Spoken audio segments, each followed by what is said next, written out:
Cuando regresé de mi viaje, mis pertenencias ya se encontraban apiladas frente a la puerta. Mi hijo había dejado un mensaje: lo siento, mamá, ya no hay lugar para ti. Con toda calma, me trasladé a mi apartamento secreto y cancelé la transferencia de la casa a su nombre. En la siguiente reunión familiar, me presenté acompañada de un abogado. Fue entonces cuando comprendieron que lo habían perdido todo, y aquello no era más que el comienzo. Pero antes de continuar, ¿sería tan amable de contarnos de dónde nos escucha y cuántos años tiene? Siempre nos alegra conocer mejor a nuestro público. Disfrute de la lectura. Cuando iba de regreso a casa, tras pasar unos tranquilos días con una vieja amiga en las afueras de Moscú, esperaba encontrar la luz del porche encendida y la calidez familiar aguardándome al otro lado de la puerta. El aroma de mi té favorito, el suave murmullo del televisor en la sala y el consuelo silencioso de unas paredes que habían contenido mi vida durante años. Esa clase de recibimiento que solo se encuentra donde de verdad te esperan. Sin embargo, en cuanto bajé del taxi y recorrí el camino conocido hacia la casa, sentí que algo no estaba bien. La luz del porche estaba apagada y las ventanas, oscuras, como si el lugar hubiera sido abandonado. Miré alrededor, desconcertada, hasta que mis ojos se posaron en el felpudo, y el corazón me dio un vuelco. Mi vieja lámpara de noche, la que había estado en mi mesilla durante 2 décadas, yacía volcada en el umbral. Cerca, mi maleta estaba apoyada contra unos arbustos, con el cierre entreabierto y la ropa asomando. A un lado, un contenedor de plástico contenía algunas de mis cosas. Encima descansaba el cojín que yo misma había cosido años atrás, cuando aún me sobraban energías y apenas comenzaba a convertir aquella casa en un verdadero hogar. Lo que más me impactó fue el pequeño portarretratos, una foto de los 3, Andrei, mi difunto esposo y yo. Estaba colocado sobre todas las cosas, con una nota doblada y pegada al cristal. La abrí con las manos temblorosas. 6 palabras, escritas con la letra de Andrei. Lo siento, mamá, ya no hay lugar. Sin punto final, sin firma, sin explicación. Solo una declaración fría y tajante. Me quedé allí parada, mirando fijamente, no sé si durante 5 minutos o media hora. No lloré, ni siquiera se me ocurrió llamar a la puerta. ¿Para qué? El mensaje ya estaba claro, brutalmente claro. Tomé la maleta, guardé la foto, me metí la lámpara bajo el brazo, acomodé el cojín y me marché. No miré atrás, no aminoré el paso, simplemente me alejé de aquella casa, mi casa, sin pronunciar una palabra. Al llegar al final de la calle, por algún motivo, me detuve y me giré. La casa seguía oscura, el porche, vacío, las ventanas, muertas. Nadie había siquiera corrido una cortina para comprobar si seguía allí. Me di la vuelta de nuevo y continué caminando. Aquella primera noche dormí en un banco, en un pequeño parque a 3 calles de mi antigua casa. No era cómodo, las maderas duras, el aire frío, mi espalda dolorida. Pero no podía llamar a nadie ni pedir refugio. Necesitaba silencio, no el silencio helado y hostil de una puerta cerrada, sino un silencio suave, el que se encuentra en la madrugada, entre el susurro de las hojas y algún canto aislado de pájaro. Siempre sentí aquel parque como un santuario personal. Mucho antes de que Olia llegara a la vida de Andrei, solíamos pasar tiempo allí, cavando en la tierra, preparando compost. Le enseñé a podar la menta para que brotara con más fuerza. Lo llevaba después de la escuela, cuando aún era pequeño, con sus vaqueros manchados de verde y las rodillas siempre raspadas. Ahora me sentaba en ese mismo banco, más vieja, con el cabello plateado y la espalda cansada, la maleta a mis pies. Trataba de entender cómo el hogar que había construido y cuidado durante tantos años se había vuelto tan ajeno, tan irremediablemente extraño. Al amanecer caminé hacia la parada de autobús más cercana. Sin un plan, sin destino. Solo necesitaba moverme. El autobús me llevó al otro lado de la ciudad. Yo miraba por la ventana como si lo viera todo a través de un velo. Al mediodía, me encontré en un barrio casi desconocido, pasando junto a hileras de casas adosadas nuevas, con grandes ventanales y relucientes barandillas. Una de aquellas casas me resultó familiar. Entonces recordé, Andrei y Olia habían hablado alguna vez de mudarse allí, soñando con un nuevo comienzo. Mi corazón se hundió al verlos a través de las cortinas transparentes de una de las esquinas. La cocina se veía claramente. Andrei estaba de pie, mientras Olia hojeaba unas carpetas. Hablaban con la calma de quien ya ha tomado una decisión, sin avisar a quien más le afecta. Olia se reía, Andrei sonreía débilmente, sin alegría. Ella levantó un folleto brillante. Lo reconocí enseguida, un anuncio de una cocina nueva, encimeras blancas, grifería moderna. Ella señalaba algo emocionada y él simplemente se quedaba ahí, con la taza en la mano, mirando al vacío. Por un instante creí que me había visto. Pero no se movió, su expresión no cambió, quizá ni siquiera miraba nada. Quizá solo se escondía en su pasividad. Olia volvió a decir algo. Él la sintió, con lentitud y pesadez, igual que cuando era niño y quería evitar un regaño. Y entonces todo cobró sentido.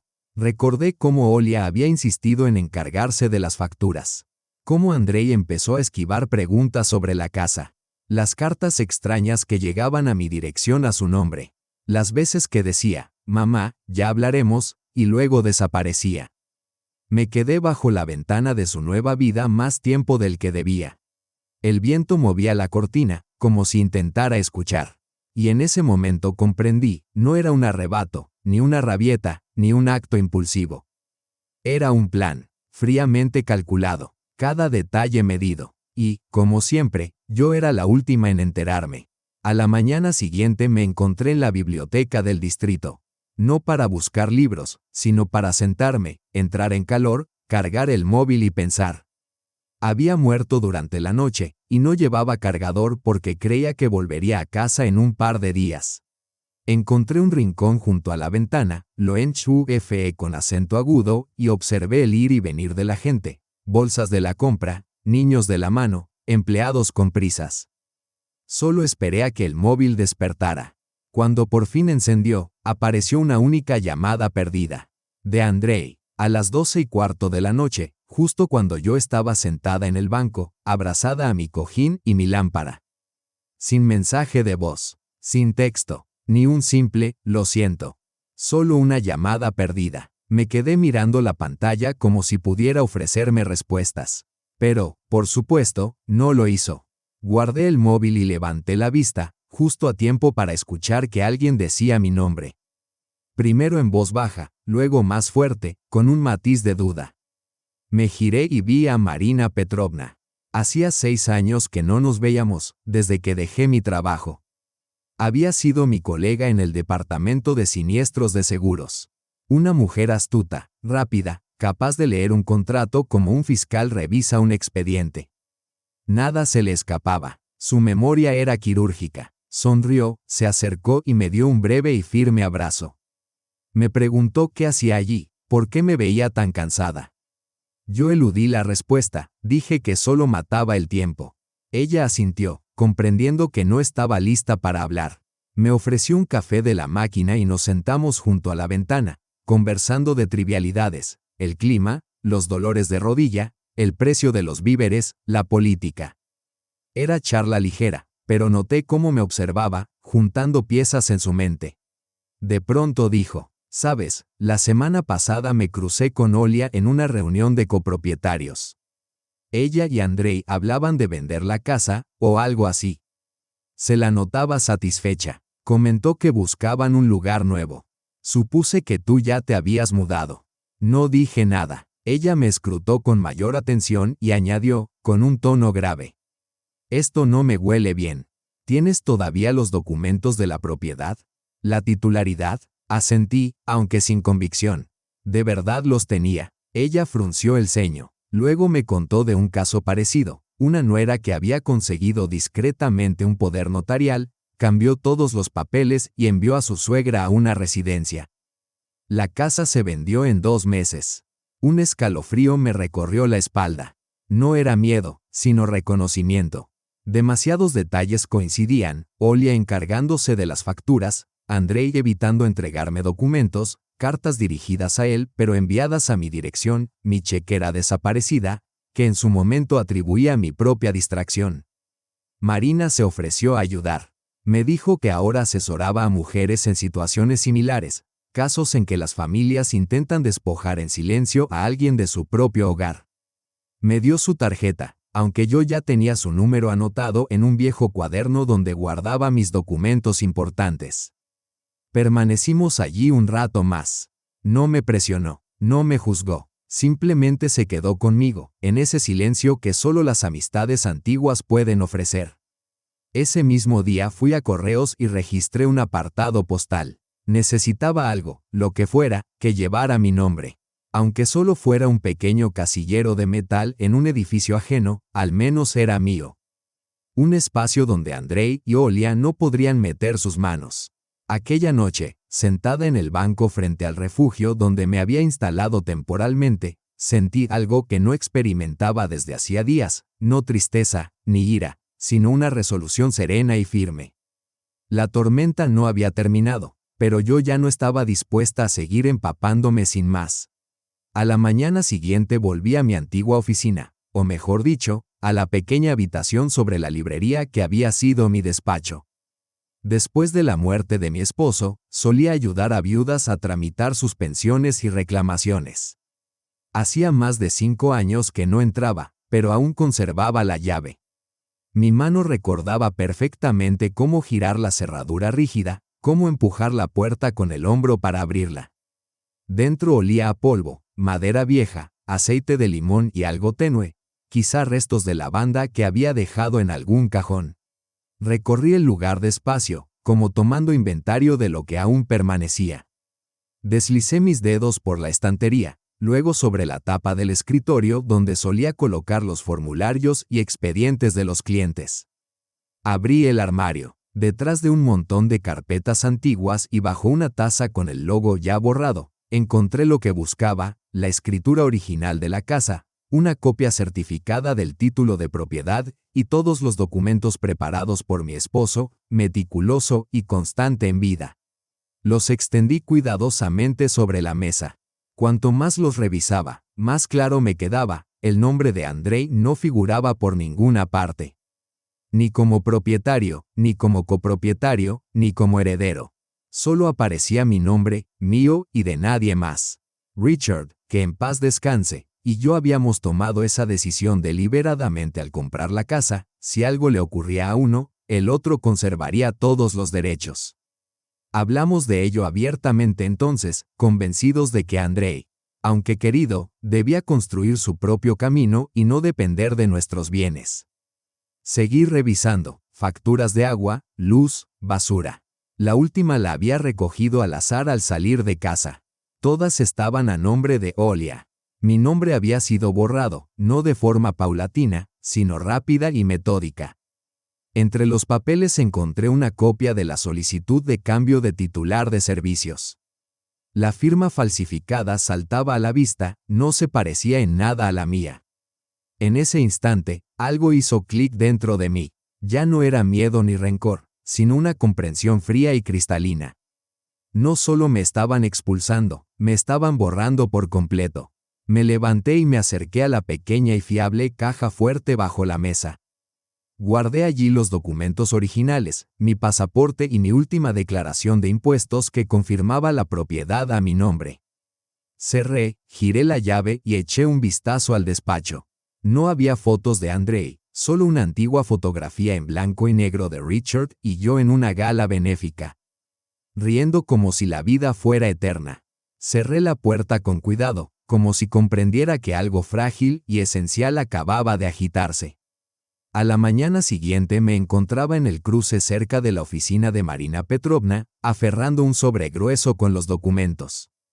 La ciudad bullía a mi alrededor, gente con café en mano, con auriculares, padres llevando niños. Yo permanecía allí, sintiéndome como si habitara en una realidad distinta. Cuando entré, Marina me recibió con su habitual mirada severa, aunque sus ojos mostraban una leve suavidad.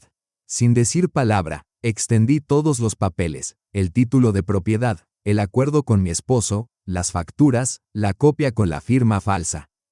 Ella los revisó detenidamente, una y otra vez, volviendo a las mismas páginas, leyendo con suma atención. Finalmente, se recostó en la silla y dijo: «Esto no es un error, es un plan. Silencioso, meticuloso, confiando en que tú no pondrías resistencia».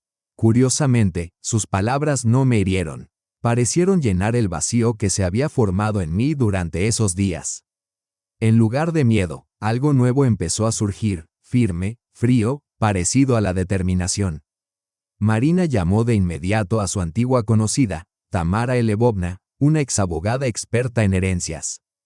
Una mujer que había visto tantos casos similares que podía detectar una falsificación a kilómetros de distancia. 2 días después, me encontré frente a la casa de Tamara. Era una vivienda modesta, bien cuidada, situada en las afueras del distrito, con un banco blanco en el porche y unas cortinas antiguas que se mecían suavemente con la brisa. Tamara me recibió en la puerta con un gesto serio y me invitó a pasar. Era unos 5 años mayor que yo, con el cabello corto y canoso, y esa fuerza interior inconfundible que se percibe de inmediato. Desplegué ante ella todos los documentos. Los leyó despacio, con deliberada calma, pasando cada página con cuidado, deteniéndose a releer ciertas líneas. Sus ojos se movían sobre los papeles como las manos de un cirujano suturando una herida. Cuando terminó, apoyó las manos sobre la mesa y, con voz serena, sentenció: «El hecho es este, usted sigue siendo la única propietaria legal de esta casa. Los cambios en las facturas, el desvío de correspondencia, son meros intentos de crear una ilusión. Pero si intentan vender la casa o solicitar un préstamo usando la propiedad como aval, eso ya constituye un fraude flagrante». Asentí en silencio. Por primera vez en todo este proceso, sentí un leve rubor en las mejillas, como si mi sangre volviera a circular. Tamara me explicó con precisión cada paso: enviar una notificación oficial exigiendo el cese de toda acción, registrar una nota en el catastro para bloquear cualquier reescritura sin mi consentimiento y preparar toda la documentación de respaldo. Ese mismo día presentamos todo. Firmé los papeles con una mano que ya no temblaba. Marina organizó un mensajero. Un sobre fue enviado a la oficina de Andrei, otro a la clínica donde trabajaba Olia y un tercero al registro de la propiedad del distrito. Tamara también me recomendó informar al ayuntamiento local para que anotaran en sus registros que cualquier operación sobre la casa, sin mi presencia y confirmación expresa, debía considerarse fraudulenta. No era un escudo absoluto, pero sí una barrera eficaz. Mientras esperaba el taxi en el pasillo de la oficina, me vi reflejada en un espejo. Me noté cansada, con ojeras profundas, pero había algo nuevo en mi mirada. Serenidad, determinación, la conciencia de que tenía derechos y estaba dispuesta a defenderlos. Tal vez ellos pensaron que permanecería pasiva, aceptando todo en silencio. Se equivocaron, y ese fue su primer gran error. Pasó una semana desde que enviamos las cartas. Los documentos ya estaban archivados y registrados, pero no recibí ninguna llamada ni mensaje de Andrei. Solo silencio, hasta que, una gris y tranquila tarde de miércoles, sonó mi teléfono. Su nombre apareció en la pantalla. Lo miré como si fuera el número de un desconocido. No contesté. La llamada terminó. Media hora después, volvió a llamar. Y otra vez, y otra, 5 intentos en total, todo sin dejar mensaje ni enviar un simple texto. Finalmente, en el 6º intento aquella noche, llegó un mensaje. Pero no de él, sino de Tolia. Breve, seco, escrito con prisa. No debiste llegar tan lejos. Lo leí, me quedé mirando la pantalla un largo rato, luego cerré el teléfono, lo dejé sobre el alféizar y me senté. No sentí rabia, ni lloré. Simplemente permanecí en silencio, percibiendo por primera vez en todo este proceso cómo se forjaba un verdadero acero dentro de mí. Un par de horas después, cerca de la medianoche, contesté con una sola línea. Cada acción tiene su razón, esta también. No escribí nada más. Entendí que, a partir de ese momento, el silencio hablaría por mí con más fuerza que cualquier palabra. A la mañana siguiente, regresé a mi antiguo barrio.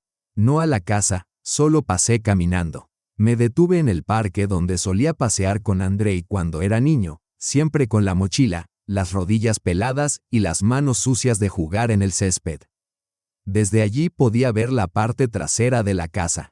Las cortinas estaban herméticamente cerradas. Se veía ajena, sin vida, como si alguien adentro se escondiera de la luz. Cerca del mediodía, me llamó Marina Petrovna. Su voz sonaba seria, casi burocrática. Ha escrito al correo general de la oficina, preguntando si tus documentos son reales y pidiendo confirmación. Asentí, aunque no podía verme. Tamara le responderá personalmente, añadió Marina. De forma oficial, estricta, según el reglamento. Y así fue. Tamara envió a Andrei una breve respuesta formal, con su número de colegiada, confirmando la validez de todos los documentos y sugiriéndole verificar personalmente la propiedad en el registro si así lo deseaba. Sin amenazas, sin acusaciones, solo un muro impenetrable de hechos. Andrei permaneció en silencio durante unos 5 días. Luego, una tarde tranquila, apareció. Escuché un golpe en la puerta de mi antiguo estudio. Abrí apenas un resquicio, lo suficiente para ver su rostro. Andrei estaba allí, demacrado, con los ojos apagados y el semblante hundido. «Mamá, ¿podemos hablar?». Me aparté, no tanto para invitarlo a pasar como para mostrarle que no le temía. Entró, se sentó junto a la ventana y permaneció callado un buen rato, mirando la pila de papeles sobre mi mesa. Finalmente, empezó a hablar, con voz baja y entrecortada. Yo no sabía todo esto.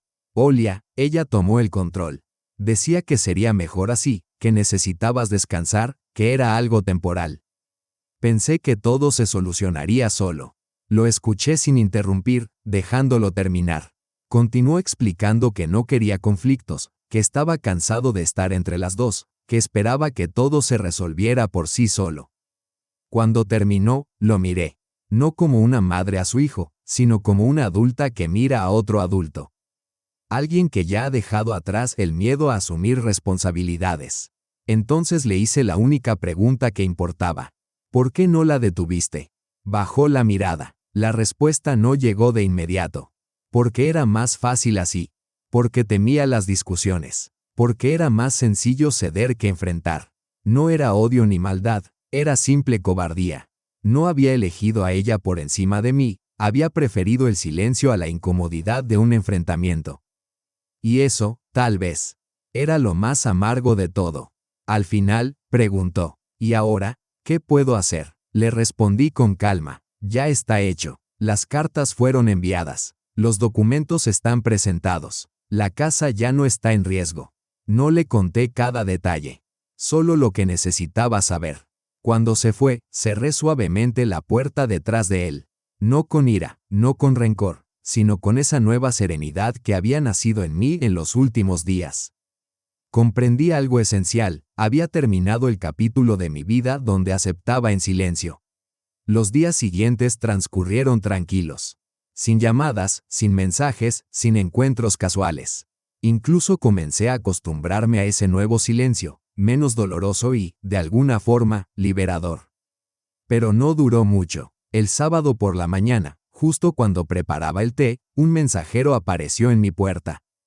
Un sobre blanco, mi nombre mecanografiado con pulcritud, sin remitente. Dentro había una carta que no estaba destinada a mí, una copia de una solicitud interna de una agencia inmobiliaria. Una consulta oficial pidiendo documentos para realizar una tasación preliminar de mi casa. Me senté y extendí las páginas. La carta estaba dirigida a Andrei y Olia, pero, de algún modo, una copia había llegado a mis manos. Tal vez un error administrativo, o tal vez alguien quería que yo lo supiera. No me alteré, simplemente llamé a Marina Petrovna. Llegó en menos de una hora. Tras revisar los documentos, murmuró una maldición breve y contenida, como era habitual en ella. Luego llamó a Tamara Elevovna. En cuestión de horas, se presentaron nuevas restricciones sobre cualquier operación relacionada con la casa, una notificación directa a la Cámara Registral y una advertencia oficial a la agencia inmobiliaria alertando sobre la posible estafa. Tamara gestionó todo con rapidez y serenidad, como quien ya ha visto decenas de casos similares. Esto es solo el comienzo, dijo, mientras archivaba los documentos en una carpeta. Están midiendo hasta dónde pueden llegar. Pero si insisten, se convertirá en un caso penal. Asentí en silencio. Aún así, me sorprendía el cinismo absoluto de todo aquello. No se trataba solo de desalojarme, querían borrarme. Vender la casa como si yo nunca hubiera existido. Aquella tarde, me senté junto a la ventana de mi estudio, observando el tráfico, a la gente cargando bolsas, como si la vida fuera sencilla para todos menos para mí. Para mí, había empezado una verdadera guerra, la batalla por mi propio nombre. A la mañana siguiente, Andrei volvió. Esta vez no llamó, simplemente se quedó de pie en la puerta. La abrí solo un palmo, exactamente igual que la vez anterior. Se le veía aún más exhausto. Mamá, ¿podemos hablar? No lo invité a entrar. Me quedé en el umbral. Él permaneció ahí, con las manos en los bolsillos, la mirada perdida, buscando las palabras correctas. Finalmente dijo, Olia, se dio cuenta de que esto fue demasiado lejos. Tiene miedo de que lo lleves a juicio, de que todo salga a la luz. Dice que fue un malentendido, que nunca quisimos hacerte daño. No lo interrumpí. Durante 10 minutos más, trató de explicarse, que todo había sido un error, que nadie quiso perjudicarme, que la situación se descontroló con acento agudo. Yo escuché en silencio, dejándolo hablar. Después, lo miré fijamente y le dije, con calma. Tú sabías. Todo este tiempo, sabías. Y te quedaste en silencio porque te resultaba más cómodo. Él no discutió, solo bajó la cabeza. Yo no quería que llegara a esto, murmuró. Es que, no sabía cómo estar con las dos. En ese instante, algo dentro de mí se asentó para siempre. Él no era una víctima. No era una pieza manipulada. Simplemente había elegido el silencio, la comodidad, evitar el conflicto. Gracias por venir, dije. Pero, a partir de ahora, cada uno sigue su propio camino. Cerré la puerta suavemente tras él. No con amargura, no con tristeza. Con esa claridad serena que surge cuando comprendes que tu silencio ya no podrá usarse en tu contra. La mañana estaba gris, el aire denso, con esa humedad que anticipa una larga lluvia. Acababa de poner la tetera cuando sonó el teléfono, era Marina Petrovna. Su voz sonaba tensa, como siempre que ocurría algo serio. ¿Puedes venir a mi despacho ahora mismo? Preguntó. Tenemos un problema. Media hora después, estaba sentada en su oficina, con una taza de su té amargo y demasiado fuerte. Marina colocó una carpeta gruesa sobre la mesa. Mira, dijo, pasando las páginas. El primer documento era una solicitud preliminar de préstamo con garantía hipotecaria. Un formulario estándar de un banco regional. En el apartado de propietarios figuraban mi nombre y el de Andrei. Me acerqué. Allí estaba, mi firma, o algo que pretendía parecerlo. Trazos temblorosos, con una presión extraña. Como si alguien la hubiera copiado de un recibo viejo. A continuación aparecían escaneos de mi antiguo pasaporte, desgastado, anticuado. Una copia de una factura de servicios a mi nombre. También visiblemente antigua. Fragmentos reunidos a toda prisa, lo que pudieran encontrar. Marina exhaló con fuerza. Esto ya no es solo manipulación. Es falsificación. Falsificación documental. Fraude. Y si lo presentó en línea. Fraude cibernético también. Sentí un frío ascender por dentro. No era miedo, sino la lúcida conciencia de hasta dónde estaban dispuestos a llegar. Llamamos de inmediato a Tamara Elevovna. Llegó 2 horas después, se sentó y revisó cada página en silencio. Solo apretando los labios de vez en cuando. Finalmente, se quitó las gafas y me miró con una seriedad tranquila. Falsificó una cadena de aprobación ficticia, imitó tu firma, utilizó tus documentos antiguos y presentó la solicitud. Esto es extremadamente grave. Actuó de inmediato, presentó una denuncia ante la División de Delitos Financieros, formalizó una queja en el banco y envió una petición al fiscal distrital para investigar cualquier intento de transacción inmobiliaria a mi nombre. Además, preparó un documento que bloqueaba temporalmente toda actividad relacionada con mi nombre y mis propiedades. Ninguna operación podía realizarse sin mi presencia física, mi pasaporte y una verificación notarial. Solo se enterará cuando intente dar su siguiente paso, dijo Tamara Lvovna mientras recogía los papeles. Y cuando lo haga, se topará con un muro. Un muro firme y absolutamente legal. Marina se sentó a mi lado, mirando por la ventana. Luego, casi en un susurro, dijo, algunos hijos terminan pareciéndose a sus madres. Otros toman un camino muy distinto. No respondí. Me limité a observar a dos gorriones que se disputaban unas migas junto a un kiosco.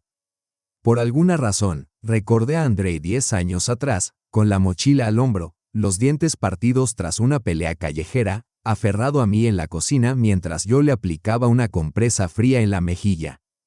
Al anochecer, todo estaba tramitado. Tamara Lvovna hizo 2 copias de cada documento. Una para el archivo y otra para mí. Las guardé en mi vieja caja fuerte con el cuidado de quien protege un álbum familiar. Solo que, en lugar de fotografías, ahora contenía pruebas de las mentiras de otros. Afuera, el aire estaba denso, pero traía consigo el inconfundible aroma de la lluvia inminente. Respiré profundamente. Quedaba una batalla por delante.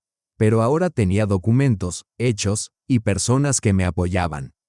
Días después, llegó el primer aviso oficial del banco. Breve, seco, fraude sospechado, solicitud de crédito suspendida. Lo leí una y otra vez, buscando alguna justificación, pero no había ninguna. Solo hechos. Como si confirmara que iba por el camino correcto, sonó el teléfono. Andrei. Una llamada, luego otra. Sin mensajes. No respondí. Media hora después, un mensaje de Olia. ¿Podemos hablar? Queremos resolver esto pacíficamente. No contesté. Simplemente lo reenvié a Tamara Lvovna. Su respuesta llegó en menos de un minuto. No respondas. Toda comunicación, por escrito y a través de mí. Y en ese instante comprendí de verdad, ya no estaba sola. Esa misma tarde, tal como imaginé, Andrei volvió a aparecer en mi puerta. Golpeó, esperó, se quedó allí hasta que abrí, apenas el ancho de una mano. Mamá, empezó, exhalando con fuerza. Queremos hablar contigo. Olia está preocupada. Cree que vas a demandarnos. Tiene miedo. Lo observé largo rato, sin decir palabra. Esperaba que lo invitara a pasar. Que le ofreciera un té, que le diera un asiento. Pero seguí firme en el umbral. Sabemos que cometimos un error, continuó. Todo se salió de control. Ya sabes, el estrés, los malentendidos. Lo escuché, notando cómo ni él mismo creía en sus propias palabras. Sonaban ensayadas, como un guión memorizado. Cuando terminó, respondí con calma. Si tienes algo que decir, háblalo con mi abogada. Todo lo demás ya no está sujeto a discusión. Cerré la puerta, esta vez un poco más firme que antes. No con rabia, sino con esa fría claridad que aparece cuando ya no queda espacio para el resentimiento ni el dolor, solo para los hechos.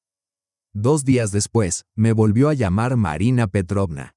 Su voz era tranquila, pero llevaba esa nota sutil que yo conocía bien, el presagio de algo serio. ¿Estás en casa? Sí, ¿por qué? Recibimos copia de una nueva solicitud de la agencia. Están intentando otra vez, esta vez por otra sucursal, con otro nombre. Guardé silencio. Están apostando al desgaste, continuó. Esperan que alguien cometa un error. Que te canses. Asentí, aunque no pudiera verme. Pero ya hemos asegurado todo, añadió. Hoy Tamara Lvovna presentó una segunda restricción. Ahora todas las operaciones sobre tu propiedad están completamente bloqueadas sin tu autorización personal. Le di las gracias, colgué y me quedé sentada junto a la ventana, mirando afuera. Aquella tarde abrí mi vieja libreta y encontré la página donde solía anotar fechas importantes. Aniversarios, cumpleaños. Debajo, escribí una nueva línea. El día en que dejé de esperar explicaciones. La invitación llegó de forma inesperada, casi como en los viejos tiempos, cuando Andrei estudiaba en la universidad y mandaba mensajes breves, sin palabras. Pero esta vez era diferente. Habrá una reunión familiar el sábado. Esperamos que vengas. Es momento de poner todo sobre la mesa. Me quedé mirando la pantalla mucho rato. La palabra familiar sonaba fuera de lugar, como si nada hubiera pasado. Como si aún estuviéramos sentados discutiendo quién llevaría la ensaladera para la cena de Año Nuevo. Reenvié el mensaje a Tamara Lvovna. Su respuesta fue inmediata. Si vas, yo voy contigo.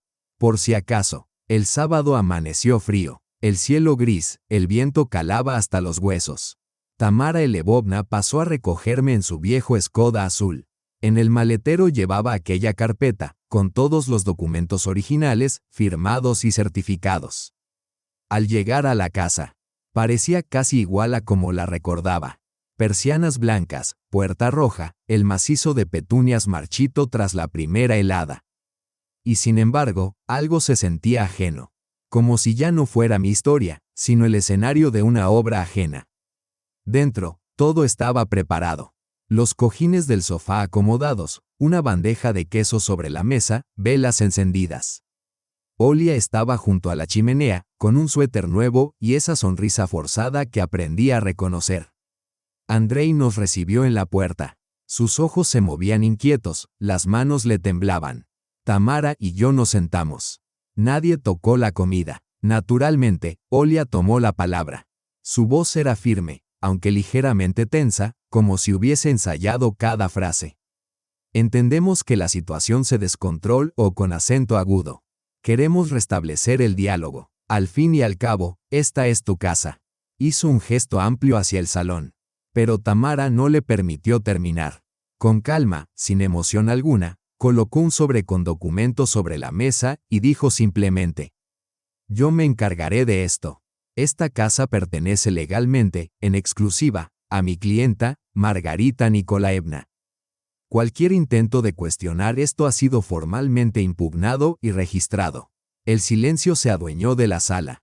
Andrei palideció, mientras Olia parpadeaba con rapidez, como quien no esperaba que la obra terminara tan pronto.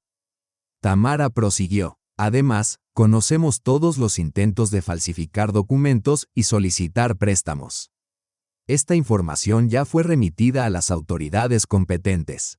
Olia intentó replicar, pero sus palabras sonaban huecas y apagadas. Solo queríamos simplificar el proceso. Nadie quiso hacer daño, balbuceó. Por primera vez en toda la conversación, la miré directo a los ojos.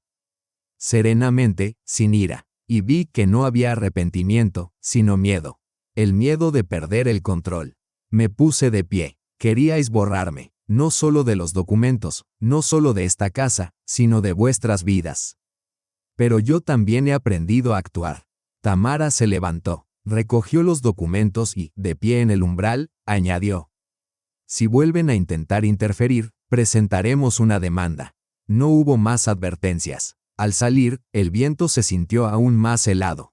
Y sin embargo, para mí fue revitalizante, como si, por primera vez en mucho tiempo, pudiera respirar de verdad. Esa misma noche volví a la casa. No para quedarme, solo para recoger mis últimas cosas. Andrei estaba sentado en la cocina, con las manos sobre las rodillas, mirando la mesa. Olia fregaba los platos con furia, como si toda la culpa residiera en ellos. No me detuve. Coloqué una carpeta sobre la mesa, contenía la copia del contrato con la agencia inmobiliaria. Voy a vender la casa. No por venganza, ni por despecho, sino porque es mi derecho. Y porque ya no quiero estar atada a este lugar. Andrei abrió la boca, como si fuera a decir algo, pero lo interrumpí. ¿Dónde voy a vivir ya no es asunto tuyo? Tomé mi última maleta y cerré la puerta despacio. Con calma, sin golpes, solo cerrándola. Una semana después, la venta se formalizó. El dinero se transfirió a una cuenta aparte. Doné todo el monto a una nueva fundación benéfica, creada para apoyar a mujeres mayores de 60 que, como yo, habían sido engañadas, expulsadas de sus hogares, borradas de sus propias vidas. Nombré a Marina Petrovna como directora ejecutiva, y Tamara aceptó supervisar los aspectos legales. Cuando Andrei y Olia se enteraron, ya era demasiado tarde para revertir nada. No hubo llamadas, ni cartas, ni disculpas. Y yo no las esperaba. Alquilé un pequeño apartamento en un edificio de paneles soviético, al otro lado de la ciudad. La habitación era luminosa, con ventanas orientadas al este. Por las mañanas, la luz bañaba las paredes con un resplandor suave y dorado. En el alféizar coloqué una maceta con lavanda, nueva, aún frágil, pero ya firme. Comencé a escribir un poco, solo para mí, sin grandes titulares, sin intención de publicar. Sobre la vida, el silencio, la fuerza que a veces surge justo cuando crees que no queda ninguna. A veces Marina pasa con pastelillos caseros. A veces Tamara llama solo para preguntar cómo estoy. Un día recibí una carta de una mujer desconocida, de otra ciudad. Había leído un breve artículo sobre nuestra fundación. Solo decía 2 líneas. Gracias por existir. La leí 2 veces. Y en ese instante, por primera vez en todo este tiempo, sonreí. Ya no esperaba que mi antigua vida regresara. Porque ahora tenía una nueva. Modesta, quizá, distinta, pero mía, plenamente mía, finalmente, y más allá de cualquier intento de borrarla. Gracias por escuchar esta historia hasta el final. Si resonó contigo, por favor deja un me gusta, suscríbete y comparte en los comentarios si has vivido algo similar o qué te hizo sentir. Eso ayuda a difundir el video y me inspira a crear más relatos desde el corazón. Muchas gracias. Cuídate, vive mucho y sé feliz.